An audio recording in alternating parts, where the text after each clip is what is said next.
بسم اللہ الرحمن الرحیم۔ غزوہ احد میں لڑائی کے انگارے برس رہے تھے۔ مشرکین کی نعشیں بہادروں کی تلواروں کی ضد میں آ کر ادھر ادھر بکھر رہی تھی اور موت سروں پر منڈلا رہی تھی۔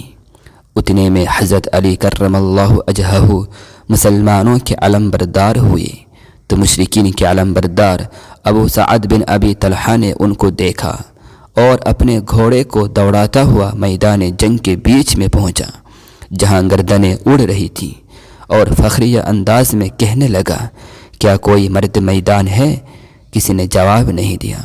اس نے غرور و تکبر کے لہجے میں پکارا، کیا تم یہ نہیں کہتے کہ تمہارے مقتول جنت میں اور ہمارے مقتول دوزخ میں جائیں گے؟ کیا تم میں سے کوئی شخص یہ نہیں چاہتا کہ وہ میری تلوار کے ذریعے جنت میں چلا جائے یا میں اس کی تلوار سے دوزخ میں چلا جاؤں؟ حضرت علی بن ابی طالب کرم اللہ وجہہ نے اس مشرک ابو سعد بن ابی طلحہ کی پکار کا جواب دیتے ہوئے کہا، اس ذات کی قسم ہے جس کے قبضہ میں میری جان ہے، میں اس وقت تک تجھ سے جدا نہیں ہوں گا جب تک کہ تو مجھے اپنی تلوار سے جنت میں نہ پہنچا دے یا میں تجھے اپنی تلوار سے جہنم رسید نہ کر دوں۔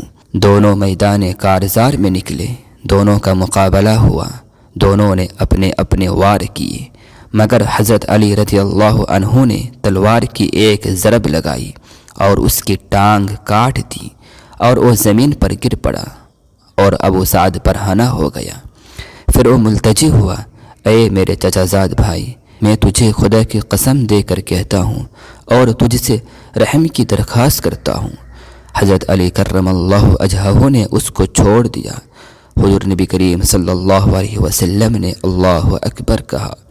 حضرت علی رضی اللہ عنہ کے ساتھیوں نے پوچھا، بھلا آپ نے اس کو کیوں چھوڑ دیا؟ اس کا کام ہی تمام کر دیتے۔